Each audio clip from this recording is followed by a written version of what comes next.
Hello. Let's talk about temporal lobe epilepsy again. By the way, subscribe if y'all want. I'm going to be making more videos about this, about some of the more obscure parts of this illness. Hello, kitty. Hello. Meow, meow. She just had her breakfast. Anyways, so today I'm going to be talking about one of the more niche symptoms that I experience. I unfortunately have been undiagnosed for 31 years. All of my life I have congenital temporal lobe epilepsy. Whatever caused it congenitally, we don't know. We just know that it's been since birth, and that is congenital. So unless I had a concussion in the womb, I popped out this way. I've always had these symptoms, and they've escalated horrendously as I've gotten older and wasn't treated because everyone ignored me and said I was being a hypochondriac. Yeah, sure, someone who tries to unalive themselves 50 times. Yeah, definitely a hypochondriac. Very much on a mission to prove that. I'm not okay, right? Very much on a mission. Who the hell does that who isn't absolutely struggling with their brain? Like, who does that? But anyways, back to what I was saying. So there's something called kindling when it comes to epilepsy. Each seizure makes the next one more likely and more brutal, with even more extreme and obscure symptoms each time. So since I went 31 years without help, and only just now found the pill I need, and it wasn't even prescribed for epilepsy. It was prescribed for bipolar, which I don't have, but 31 years of this has led to some seriously weird symptoms, as well as very disabling, quite a few of them. So I'm going to be talking about some more obscure stuff. I highly recommend you subscribe if, you're interested in temporal lobe epilepsy for whatever reason. This would be a really good guide if, someone with the condition or you suspect it. This is, the most detailed that you'll probably find on the internet, because I've scraped and scraped all over the internet trying to figure out what's going on with me. Now that I had an actual lead that was very promising and still very promising. So one of the most obscure symptoms that isn't really too obscure, it's just stigmatized a lot, that I want to talk about today is why I even call myself the raging epileptic. That's because my epilepsy has been defined and destroyed my life the most by that rage. So the rage is very specific. It's not violent necessarily. It isn't always violent. Sometimes it is, sometimes it isn't. It's barely purposeful. It can be semi-purposeful, meaning that I kind of mean to do what I'm doing in the seizure, but I don't at the same time. It's hard to describe. So with temporal lobe epilepsy, you can get something like command hallucinations is the best way to put it, basically where your brain decides that you're thinking for you, and you turn into kind of like a monster. You get really, really angry all of a sudden. You think the whole world's out to get you. It looks a lot like psychosis, because it is. That is a known phenomenon in temporal lobe epilepsy, is psychosis. So yeah, I'm still psychotic. I still experience that. It's just not schizophrenia like we thought it was. I don't blame anyone for thinking that I had bipolar and schizophrenia. I don't. What I do blame them for is the fact that nobody listened, that I wasn't responding to the typical medications for those illnesses, and suddenly I respond to an anticonvulsant. That's what's bothering me, what pisses me off. But anyway, so how the rage feels, basically, so you get an epigastric rising sensation, hard to describe. Best way I can describe it is it starts in my lower abdomen, like near my hips, like right in the middle between, maybe like the belly button area. And then it shoots up into my throat. And then if it's really bad, it'll go down my arms into my hands. And it feels like electricity, which is kind of accurate because epilepsy is uncontrolled erratic electricity in the brain, whatever part that the epilepsy likes to choose, depending on a variety of factors. But yeah, so it feels like electricity, like I'm being electrocuted. I think we all know what electricity feels like. You know, you've been shocked before, like from like dry surfaces and stuff like that. You've dealt with it. So just imagine that times 10 or more, going all the way up your stomach to your throat and down into your hands. Sometimes the hands, not all the time. So that's called an epigastric rising sensation. And then the hand part, once it spreads past the throat, that's actually the motor cortex. It's very interesting. Like, you can track the spread in the brain through my body and the sensations I'm having through my body. So once it's in the hands, I'm out of control. I have to be restrained, basically, or isolated. Restrained is the best option. That's what you do for convulsive epileptics, which isn't me. You restrain. You hold the head and you restrain. That's what you do. So that's what has to happen with me too. It's just, my convulsions are different. Mine look like I'm a psychopath. Mine hurt people. Mine hurt me too. They don't just hurt others. They hurt me a lot more. Because that rage and that horrible feeling in my hands can turn inwards. All the ways that I supposedly tried to kill myself, which that's not what that was. That was, like I said, what they call an automatism, which means like my body acting out of my free will, but not full convulsion. So they call like that in-between territory where I'm at automatisms, where I lose control over my body for the most part. But it's semi-purposeful, so it looks like I'm maybe a little in control, although the people who care about me, who have been at the receiving end of this horrible rage, they tell me I look completely out of control. And when I told them, a few of them from my past, that I have epilepsy and, you know, explained it to them, they're like, oh my God, that makes sense. It did look like a seizure. I'm like, right, it does. It's crazy. And I'm always in third person during it, or not even checked in at all. Like, I'll blank out a lot. I won't remember the episodes. Barely will I. I have a photographic memory. That's all that saves me. Don't ask me anything else but the images that I've seen during those episodes, because I can't remember anything else. I get terrible memory issues during seizures. They're really bad. I'll lose a lot of time.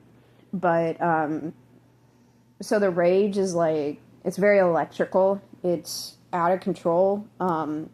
It starts with that horrible rising sensation, the electricity. It comes with deja vu as well. As we know, that's the classic symptom for TLE. So, yeah, it'll come with deja vu. The reality will start to warp all around me. Whatever the target is that my brain's upset with, whether it be me or someone else, suddenly they become like this huge, terrifying monster.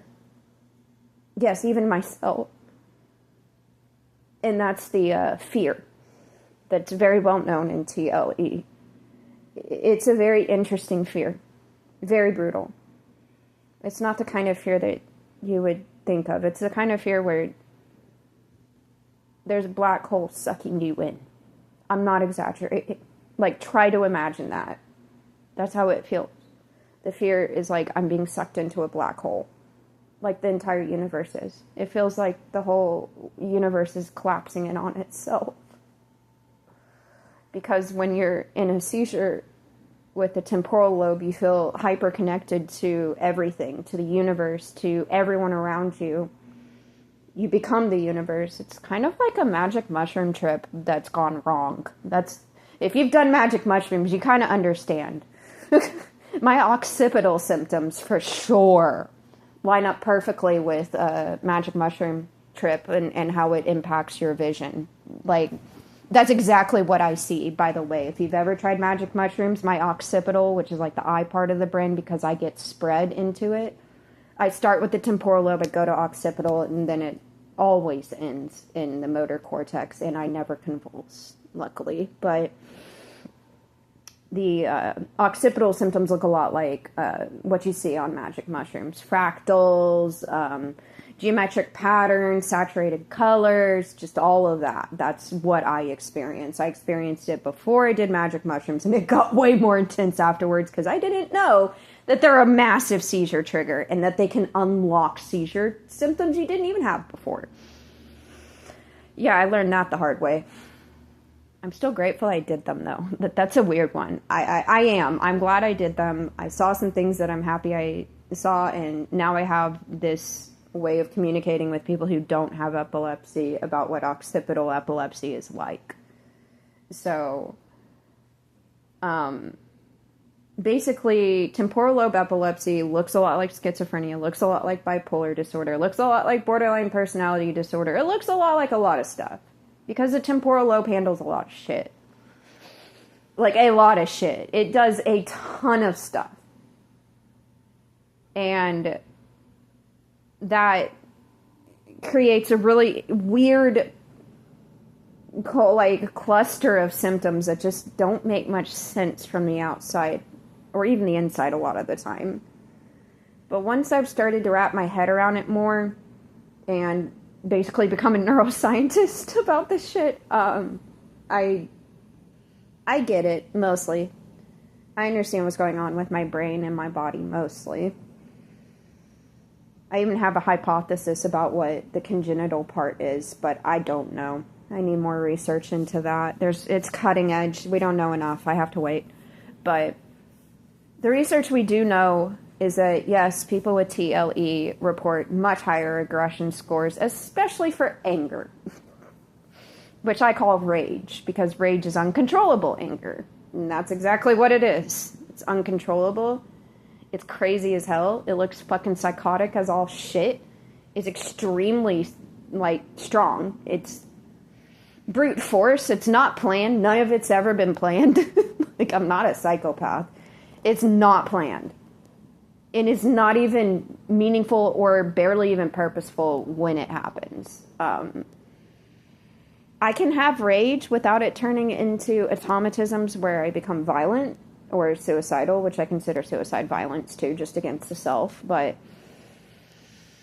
it doesn't always go that way. Sometimes I yell. Sometimes I cry. Sometimes I go mute. I can't even talk. That's another symptom that I experience with this epilepsy. Sometimes I just shut down. Sometimes I just hide. Sometimes it depends, where the seizure decides to spread to. If it doesn't spread into my motor cortex, there's no violence that's going to happen. If it does, still doesn't mean it'll happen. Sometimes it doesn't. Sometimes it does. Whatever the case, it's pretty much out of my hands. Well, really, it's in them. Lol. Why the hands? The hands are the first part of the motor cortex that are activated. Like, when the motor cortex is activated, it's the first one that's activated. It's the most vulnerable. The hands, the mouth, the feet. What else? Yeah, the eyes, I think, as well. Mine get impacted by occipital symptoms, so I'm not sure which that is. Because I get a nystagmus where my eyes will, like, vibrate back and forth during seizures. But, yeah, the motor cortex, really, it starts in the hands and then it goes to the mouth for me. So I'll yell and then use my hands inappropriately. And that's just how it goes. I've never had violence without my hands. It's always been my hands. And then verbal violence is my mouth, obviously. But, and yelling and words and stuff, and it can be nasty, nasty business, man. Very nasty. I hate some of the shit I've said to myself and others when I have been in seizures. It's just absolutely despicable shit. I don't think anyone deserved, well, except a few, but I don't think most anyone deserved the words that came out of my mouth during seizures, and definitely nobody deserved my hands. No one did. I'm not saying that it's morally okay. I'm saying that it's amoral, meaning it doesn't fall under moral categories at all, because morality implies harm. there is no harm when there is no intent. You know what I mean? That's why we separate out manslaughter from murder. Although,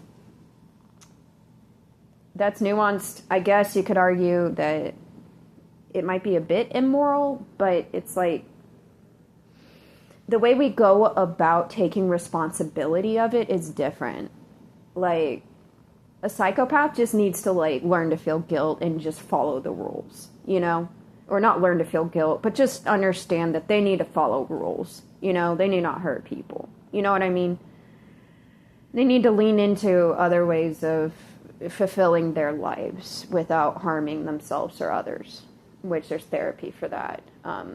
Many psychopaths go in for therapy. Much more likely for that to happen than a narcissist. But for someone who's not a psychopath like me, who just deals with violence, the answer is medication and communal support. That's the answer. And benzodiazepines, which as an addict, that's going to be really hard to get, even after I finally get my diagnosis, because I'm still waiting. And the results came back positive. I've read them enough that the 30 or a 28-minute EEG that I did catch a seizure. It caught the occipital part, which is louder than the temporal. They notated the nystagmus, my eyes vibrating. They notated that. And they still tried to say I didn't have a seizure. They still try to call it drowsiness. I was like, I was wide awake. I don't know what's wrong with y'all. Just because my eyes are closed doesn't mean I'm not awake. Y'all should know that. Common sense, I guess it's dead. God, this was a neurologist. He'd been practicing for 28 years. And then I went and I saw an actual epileptologist who works with pregnant women, and this bitch tells me, well, there's a lot of overlap between psychiatry and neurology. And I just wanted to sit there and just slap her in the face. Yeah, that shit got in my hands when I was in there. God damn it, I sat on those things, bit my lip, did everything else, and then went mute. I was trying my best. I was like, girl, I'm really getting very angry right now. You need to stop. You need to just diagnose me. Now she's going to put me through a 72-hour EEG where I have to be in my apartment constantly because the little machine has to be hooked up to my Wi-Fi. And apparently it can't use data. God damn it, they need to fix that. I'm going to be stuck in my home for 3 days. I'm having to plan ahead. I had to quit smoking weed. I had to quit a lot of stuff. I can't drink. I can't do anything. Okay. I can't even leave for a cigarette, dude. What am I going to do? Anyways, this is more of a diary than educational. I think I'll just put this as a diary. Because I'm talking about a lot of different stuff here. But yeah, I'll probably diary a lot of this stuff too. This is quite the journey. There's a lot going on in my life right now. So maybe I should do that. It's been a while since I've really tried to pursue this channel again. I might. Maybe I'll upload a piano composition finally. I haven't been playing. I've been a little busy. It's been really tough these past few months. It's been really, really tough. I've been self-medicating a lot. I haven't told many people. That's part of why it's still going on. But I'm a day clean right now, so I'm doing good, I guess. I even have to stock up on groceries for this stinking EEG. Why am I having to go through this? I already know what I have. Can we just diagnose me? I have all the symptoms. The EEG came back positive. Y'all just are determined to fuck with me, okay? I'm not being paranoid here either. You're just determined to fuck with me. I don't know what else to say at this point. Like, y'all just really don't want me to have the proper diagnosis because you still want to label me the crazy, violent woman. Because that fits your narrative. Because that makes every one of you look like total and utter monsters for not listening to me when I said it was out of my control. And legitimately making someone go through everything I've been through. Just so you can keep your narrative that I'm crazy and violent and dangerous. Because I'm loud and I'm outspoken and I don't give a shit what you think of me. And I never have and I never will. Because I know I'm right. And that threatens you as a doctor, doesn't it? All of y'all. It threatens y'all. That I know more than you. that I'm not okay with being put on medications that make my body and brain fall to pieces and make me go insane. That I need a pill that works, and that I luckily have it. Not all the ones I need, but I at least have one. I'll take it. And I've gotten myself up to a pretty good dose now. It's just a matter of cleaning up the lifestyle, but I can't rely on a perfect lifestyle to control a illness that's this severe, that's this dangerous to society and myself. You know, I really need to be able to fuck my lifestyle up a little bit and not have catastrophic consequences where I'm in jail again or some shit. So, yeah, the rage is a problem. I haven't experienced much of any of it since I've started Lamictal, my seizure medication. I haven't had much of any of it, to be honest with you. One episode that was triggered by anticholinergic, which is known to be a horrible trigger for epilepsy. I don't know why I took that pill. I already knew not to. I just took it. I was trying to go to sleep. That's what it was. I was having horrible insomnia. I was trying to go to sleep, and that's what that pill did. By the way, if you have epilepsy, stay the fuck away from anticholinergics. Just look it up. Does this pill have anticholinergic action? Just look it up on Google. If it does, don't take it. Any form of epilepsy is going to trigger the hell out of it. Like, anticholinergics are one of the worst things you can take with epilepsy. Like, especially for me, it seems to really, really impact me a lot. So, that was the one episode I had. And I think I had 2 other mild ones, and that's it. I typically would have 6 or 7 a day before my medication.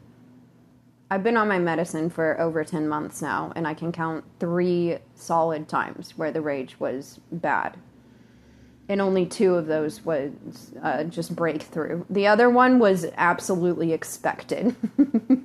But the 2, they were mild and they were not expected. And they were triggered by outside stuff too. That was not technically a breakthrough. So that was other reasons. But I'm even able to drink alcohol now and be pretty okay. I don't go absolutely insane anymore. But as I've gotten older, I've noticed I get horrible hangovers now. Just part of being human. I have to deal with the typical human shit, too, of getting older. But I can't believe I made it 31 years with this blasted illness. It's kindled like crazy, dude. So many novels I've read on that Kindle. No, it's kindled so bad. I'm grateful the rage is gone. That's the first thing that went for me. Like, that rage was brutal. That must have been what I call a high-level seizure symptom. High-level meaning, oh my god, I'm in a bad seizure, basically. Low-level meaning, like, it's a mild seizure. Like, I would consider deja vu a very low-level symptom. It's a warning more than anything. Saying, hey, bullshit's about to start again. Hunker down.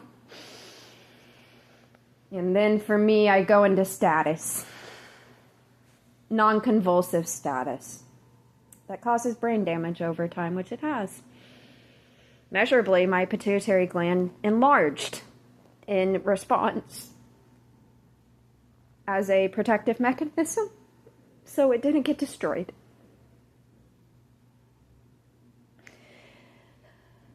I haven't had it scanned since I've been on Lamictal. I need to do that.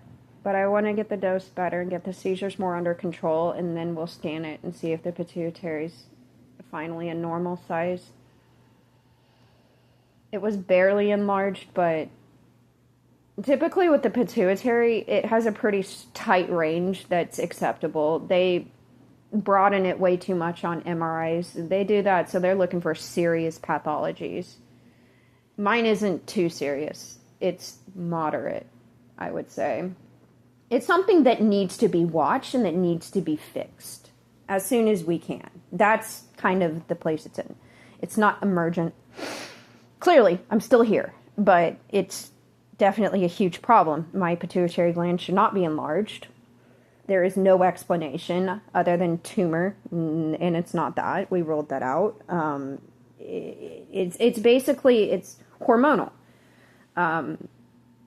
So with TLE, this is an interesting thing. We can experience like 15 to 30 times more adrenaline than the average person when we're in a seizure, which is why the violence is so bad too, because you're like the Hulk and your body will do things that it cannot do and it should not be doing even in that moment. It thinks that you're about to die. That's legitimately what happens. You think you're literally about to die. Not like panic. I mean, like, literally. About to fall off a cliff is the best way to put it. That's kind of the feeling of the epigastric rising sensation, too. It's like falling off a cliff, bro. It's horrible. And the 15 to 30 times adrenaline, the pituitary gland is the one that handles that. And that's why he's big for me. Because it kept having to pump out more and more and more adrenaline. And instead of atrophying or getting damaged, it got big.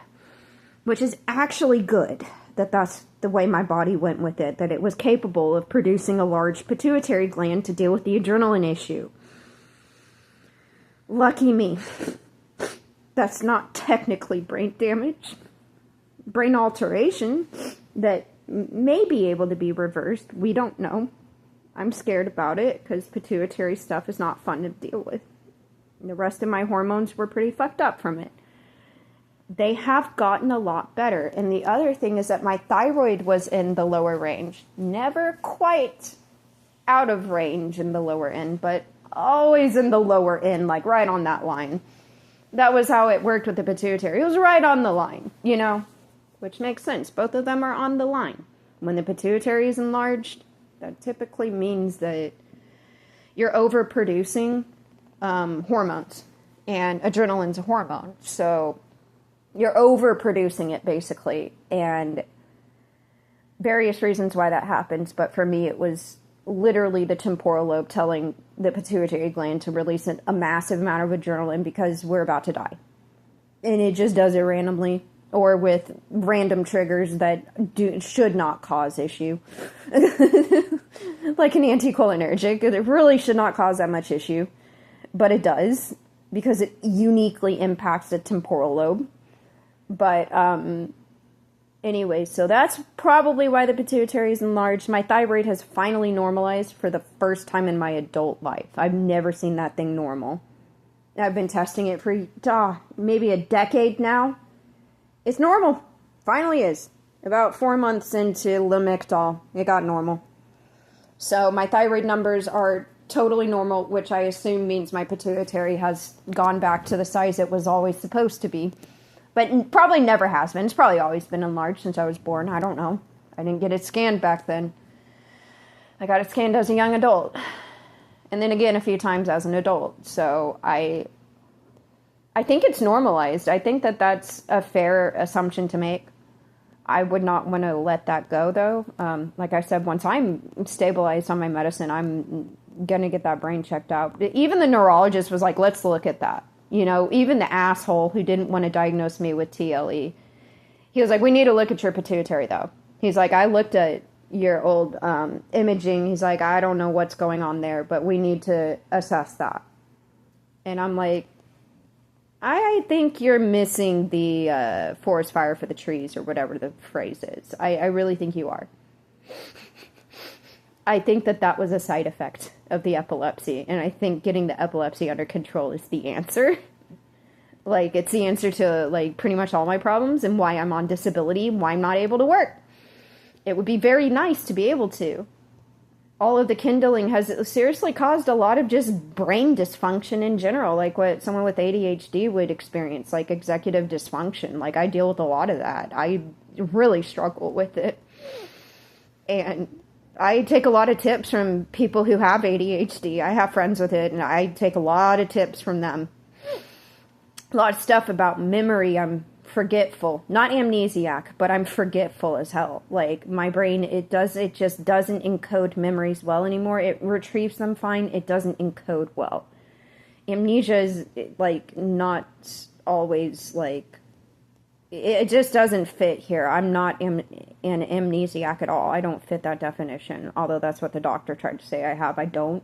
We didn't even talk about it. I don't know where that came from. But, yeah, I do get forgetfulness, for sure. Real bad. I don't, well, not really, how do I put it? I don't encode memories well enough, you know? Like, when you're in a seizure, like, the hippocampus is in the temporal lobe. Hippocampus deals with encoding memories, so making memories.